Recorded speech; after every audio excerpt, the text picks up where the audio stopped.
Assalamualaikum warahmatullahi wabarakatuh. Waalaikumsalam. Terima kasih untuk kesempatan kali ini. Sebelum menandatangani raport untuk kelas 12 NKPI, ya Pak ya? Iya, 12 NKPI Pak.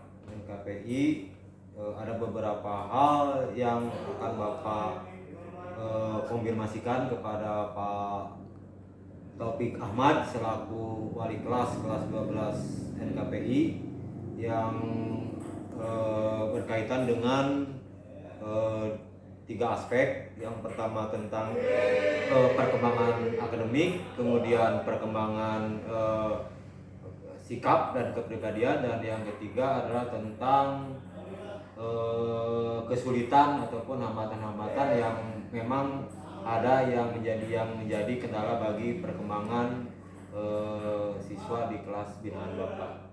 Nah, kira-kira untuk yang pertama, untuk aspek akademiknya kira-kira bagaimana gambarannya? Kalau untuk izin menjawab Pak, Ya, kalau untuk akademik posisinya kita maksimalkan dengan daring karena memang yang kelas 12 ini baru selesai melaksanakan praktek kerja lapangan Pak. Ya.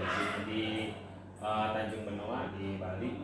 Jadi kita maksimalkan untuk kemampuan akademik selain pengalaman dan keterampilannya yang diberikan oleh perusahaan, kita juga support dengan bimbingan lewat daring, materi-materi pembelajaran terutama di produktif dan pembelajaran umum biasanya. Itu yang dilaksanakan selama proses praktek. Nah, selama proses pembelajaran secara daring, kira-kira platform apa yang digunakan, kemudian kendala atau hambatan apa yang Bapak rasakan selama satu semester ini?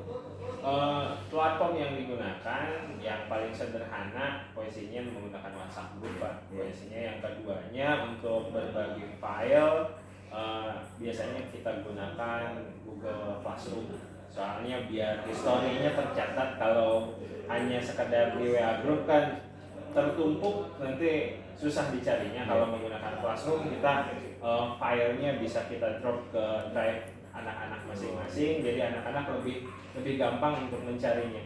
Kalau untuk kesulitan paling kita memang sulit tatap muka untuk berbicara karena memang kendalanya kalau di teks diskusi dengan menggunakan chat biasanya lebih pemahaman anak-anak lebih beragam gitu Pak. Biasanya dengan mereka bisa mendengarkan secara langsung, sedangkan kalau kita mendengarkan secara langsung biasanya kita terkendala dengan sinyal anak-anak posisinya karena harus menggunakan Zoom.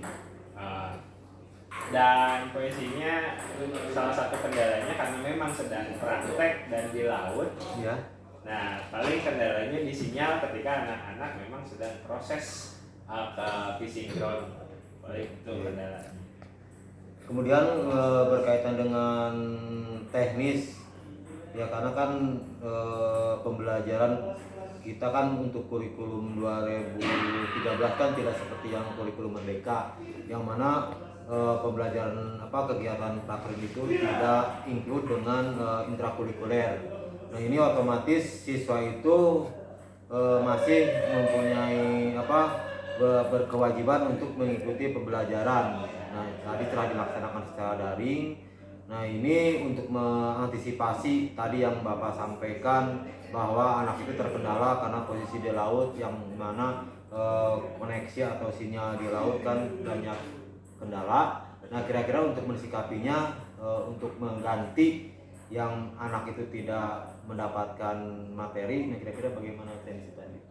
Yang pertama ada dua langkah yang bisa dilakukan dan memang sudah dilakukan. Yang pertama adalah karena kita kerjasama dengan CPK Taman ini sebagai pembimbing eksternal di Bali, kita titipkan materi ke beliau dan beliau secara langsung tatap muka akan berdiskusi dengan anak-anak karena beliau juga adalah lulusan sekolah tinggi perikanan jadi memang sangat paham betul tentang materi-materi pembelajaran di penangkapan ikan. Itu yang pertama. Yang keduanya memang selama masa tenggang posisinya, karena memang mereka tidak selamanya ada proses penangkapan di laut. Jadi per 2 bulan sekali mereka akan bersandar. Nah, itu akan kami maksimalkan untuk melakukan video conference. Nah, sisanya ketertinggalannya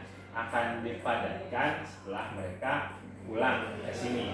Posisinya itu ya. Untuk pelajaran yang kejuruan mungkin itu lebih relatif mudah dibanding dengan mata pelajaran yang lainnya. Nah, kira-kira bagaimana bentuk koordinasi dengan guru mapel yang lainnya?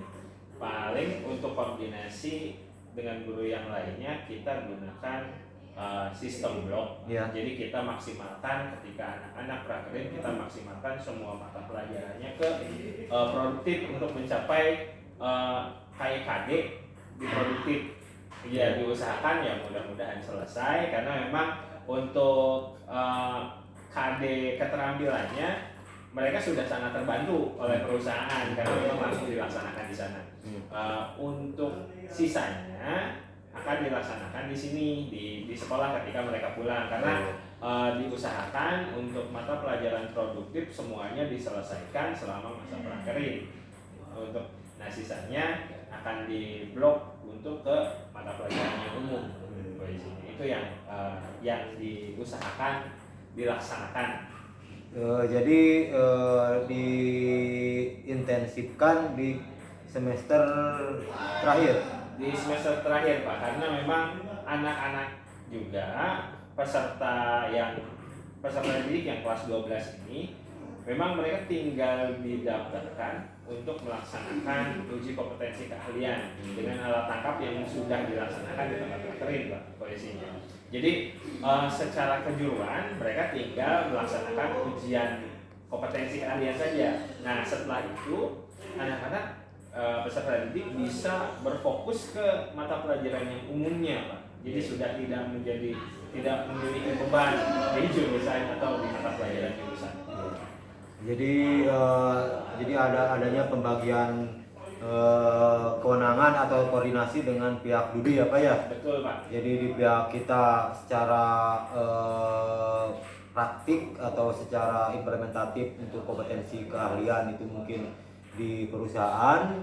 Nah, kemudian untuk di sekolah itu lebih difokuskan ke mata pelajaran lain selain yang kejuruan, itu diintensifkan di semester terakhir. Betul Pak. Nah, ketercapaiannya kira-kira bagaimana yang mata pelajaran yang lain? Untuk ketercapaian mata pelajaran yang lain posisinya 80%. 80% sudah tercapai Pak posisinya 80%. Yang mencapai KKM lagi. Iya, posisinya 80% semuanya, dan semuanya memang sudah di atas KKM semuanya. Untuk anak-anak, karena memang sebelum mereka berangkat pun tetap ada pemadatan di sistem blok juga dikhususkan untuk mata pelajaran yang umum sebelum berangkat prakerin. Jadi untuk produktif lebih banyak menggunakan waktu ketika memang anak-anak melaksanakan prakerin. Ya, selama ini pengalaman selama udah bertahun-tahun gini ya Pak ya, itu dibandingkan dengan pola yang lain. Kalau yang lain kan sistemnya ya seperti biasa, kalau ini kan di blok, karena tadi praktiknya itu kan 1 tahun ya Pak ya. Betul Pak. 1 tahun ya otomatis itu akan ada beda dengan yang reguler biasa. Nah, kira-kira bandingannya tingkat tercapaiannya kalau dibandingkan dengan kompetensi keahlian yang lain, kira-kira sama atau lebih di atas yang lain? Kalau untuk kita sebagai indikatornya mungkin tergantung indikator yang digunakannya apa Pak. Mungkin ya tidak menutup kemungkinan, karena memang mau sistem yang seperti biasa atau sistem blok, dua-duanya punya kelebihan dan punya kelemahannya masing-masing. Cuma tinggal indikator yang digunakan sebagai penilaiannya seperti apa. Tapi di kami posisinya di NKPI sebagai indikatornya jelas output anak-anak ke dunia kerja gitu Pak Polisi, walaupun memang secara akademis ya mereka juga dituntut untuk mencapai KKM minimum, mereka digunakan seperti itu karena memang kalau kita sandingkan atau berbarengan polisinya produktif dengan mata pelajaran umum, apalagi ketika mereka sedang melaksanakan prakerin, polisinya malah menurut hemat kami di jurusan malah akan membebani anak-anak Pak polisinya ketika mereka sudah capek melaksanakan penangkapan ikan, tetapi mereka pun harus dipusingkan dengan mata pelajaran yang memang harus dituntaskan gitu. Jadi memang itu dituntaskan setengahnya memang sebelum mereka melaksanakan prakerin dan sisanya diselesaikan juga setelah prakerin gitu. Jadi memang difokuskan, jadi jangan sampai terbebani ketika anak-anak prakerin melaksanakan pembelajaran yang umum, bukannya memang tidak penting juga karena memang untuk salah satunya penumbuhan sikap polisinya, penumbuhan sikap ya karena memang dibutuhkan pemahaman tentang agama, pemahaman tentang patriotisme polisinya dari PPKN, semuanya memang sangat dibutuhkan gitu kan. Tetapi ketika prakerin memang diusahakan kita fokuskan ke kemampuan teknis anak-anak sebagai penangkap ikan. Itu. Kalau yang nilainya belum ada ya Pak? Kalau untuk nilai, posisinya untuk nilai karena memang inputannya sistemnya baru, posisinya sistemnya baru belum muncul di sistem. Tadi sudah koordinasi dengan operatornya. Kemungkinan besarnya memang karena memang targetnya kita besok harus dibagikan, nanti kita tambahkan beberapa minggu ke depan untuk nilai PKL. Ya, nilai PKL ya. Iya Pak, untuk nilai PKL. Ya udah gitu aja Pak. Terima Siap, kasih. terima kasih banyak. Ya, ya. Sip. Enggak.